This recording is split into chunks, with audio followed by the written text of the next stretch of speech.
അങ്ങനെ കല്യാണം കഴിഞ്ഞിട്ട് ഞങ്ങളുടെ ആദ്യത്തെ ബർത്ത്ഡേ ഇവളുടെ ആദ്യത്തെ ബർത്ത്ഡേ ആണ്.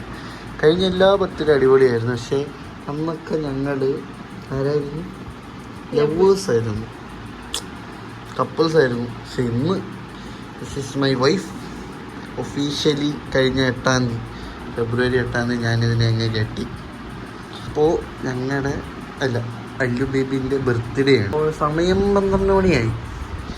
അപ്പോൾ ഇനിയിപ്പോൾ നമ്മളെന്ത് ചെയ്തു, നേരെ വിടാം ബൈപ്പാസിലോട്ട്. ഒരു ചായയൊക്കെ കുടിച്ച് സെറ്റപ്പായിട്ട് തിരിച്ചു വരാം. ഓക്കെ. അപ്പോൾ വീട്ടിൽ നിന്ന് ഇറങ്ങുന്നത് ആരടുത്തും പറയാതാണ്. അതുകൊണ്ട് തന്നെ മെല്ലെ ഇറങ്ങേണ്ടി വരും. അത്ത റൂമിൽ കിടന്ന് ഉറങ്ങുന്നുണ്ട്. നമ്മളാരും അറിയിക്കാണ്ടാണ് ചാടുന്നത്.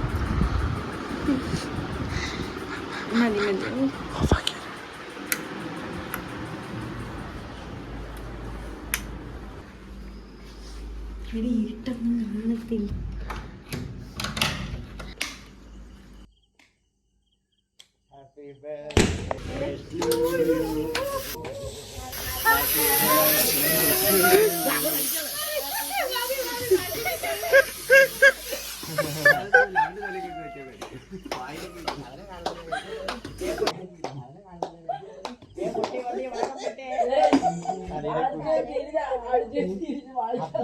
അലീനെ കുളിച്ച്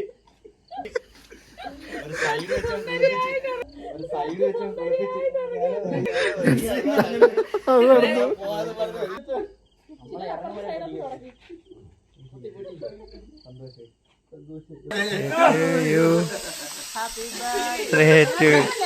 പൊട്ടിച്ചോ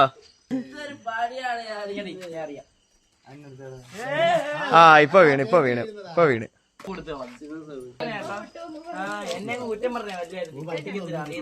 ഒരെണ്ണമെങ്കിലും പൊട്ടിയല്ലോ, സമാധാനം. എനിക്ക് വീഡിയോ എടുത്തപ്പോഴേ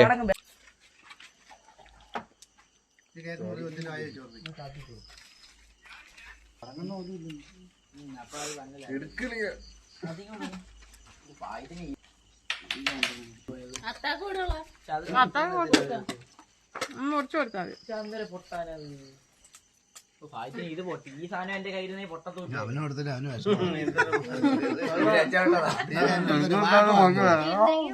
ഇപ്പൊ ബർത്ത്ഡേ ആള് മാറിയാ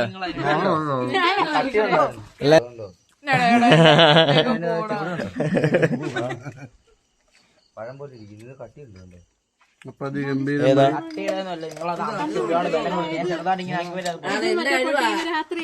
ഏത്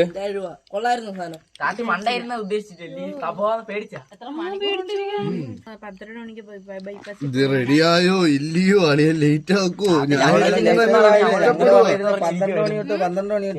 പറഞ്ഞില്ലേ കേക്കിന്റെ കാര്യം? എനിക്ക് ഡൗട്ട് ഉണ്ടായിരുന്നു ആദ്യം. പിന്നെ ഇല്ല, മറ്റേ സാധനം എന്റെ കയ്യിൽ മാറിയില്ലേ? ഇതല്ലേ ഉപ്പ പറഞ്ഞത് കേക്ക് പാക്ക് ചെയ്ത് നമ്മൾ ഇടവഴിയിലൂടെ പോകും.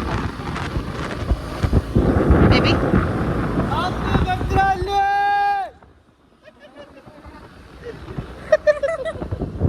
അപ്പൊ ഗൈസ് ഭയങ്കര സന്തോഷം. ഞാൻ ഒട്ടും പ്രതീക്ഷിച്ചില്ല. പക്ഷെ എനിക്ക് ചെറിയൊരു ഡൗട്ട് ഉണ്ടായിരുന്നു. ഒരു 12 മണി വരെ എനിക്ക് ഡൗട്ട് ഉണ്ടായിരുന്നു. പിന്നെ 12 മണിക്ക് ശേഷം പിന്നെ ഇനിയിപ്പോ നാളെ കേക്ക് മേടിക്കുമെന്ന് എനിക്ക് ഉറപ്പുണ്ട്. കാരണം 12 മണിയായിരുന്നെന്ന് വെച്ച് കഴിഞ്ഞാൽ എങ്ങനെ വന്നാലും ഞാൻ എന്തേലും ഒരു പരിപാടി ഒപ്പിക്കുമെന്ന് ഇവക്കറിയാം. അപ്പൊ അതിൽ നിന്ന് രക്ഷപ്പെടണമല്ലോ. അതുകൊണ്ട് 12 മണി കഴിയുന്നിടം വരെ കാത്തിരുന്ന് പ്ലാനും തിരിച്ചിട്ടാണ് പരിപാടി ഒപ്പിച്ചത്. എന്തായാലും സക്സസ്ഫുള്ളി നമ്മുടെ പ്ലാനെല്ലാം സക്സസ് ആയി. അവളും സർപ്രൈസ് ആയി. കൂടെ നിന്നവരും അടിപൊളിയായിട്ട് നിന്നു. കാരണം കേക്ക് മേടിക്കാനായിട്ട് ചെന്നപ്പോൾ ഒരു ചെറിയ അബദ്ധം പറ്റി. കേക്ക് മേടിക്കാനായിട്ട് ചെന്ന സമയത്ത് എൻ്റെ ഉപ്പ അവിടെ ഉണ്ടായിരുന്നു.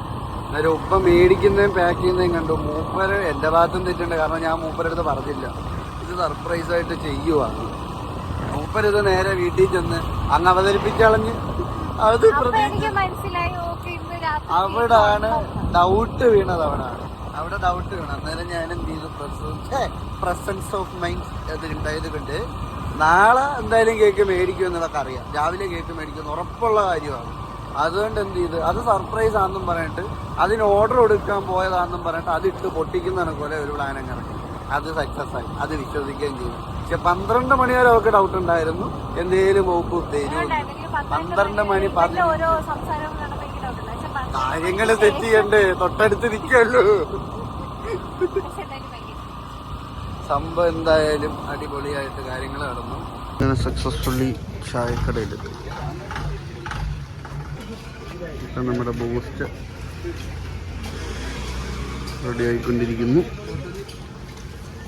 ഇങ്ങനെ നമ്മുടെ ബൂസ്റ്റ് ആയിട്ട് എന്ത് ഇപ്പം എന്തായാലും ചായയൊക്കെ കുടിച്ചു. ഇപ്പം നേരെ ഇറങ്ങാണ്. എന്റെ ഗിഫ്റ്റ് കണ്ടു. എന്തുവാ? ഷിഫാസ് എന്ന ഗിഫ്റ്റ്. ഓ ഭയങ്കര വിലയുള്ള ഗിഫ്റ്റ്. മോതിരം. ഓ ടിഷ്യൂ പേപ്പറിലെ മോതിരം. ആർട്ടാണ്, ആർട്ട്. സോ ഗൈസ് അങ്ങനെ ഞങ്ങൾ ചായ കുടിച്ച് നേരെ വീട്ടിലോട്ട്. സമയം എന്തായാലും 2 മണി കഴിഞ്ഞതാണ്. 2:30. അപ്പോ നമുക്ക് ടാറ്റാ ബൈ ബൈ. അപ്പം ചാനൽ അല്ല വീഡിയോ ഇഷ്ടപ്പെട്ടാൽ ലൈക്ക് ചെയ്യുക, സബ്സ്ക്രൈബ് ചെയ്യുക. അപ്പൊ ചാനൽ സബ്സ്ക്രൈബ് ചെയ്യുക. അപ്പോൾ കണ്ടിന്യൂസ് ആയിട്ട് വീഡിയോ ഇടാൻ പറ്റുന്നില്ല. എന്തായാലും നമുക്ക് പറ്റുന്ന കണ്ടൻസ് എല്ലാം നമ്മൾ ക്രിയേറ്റ് ചെയ്തിടാം. അപ്പോൾ സപ്പോർട്ട് ചെയ്യുക. അപ്പോൾ ഓക്കെ ബൈ.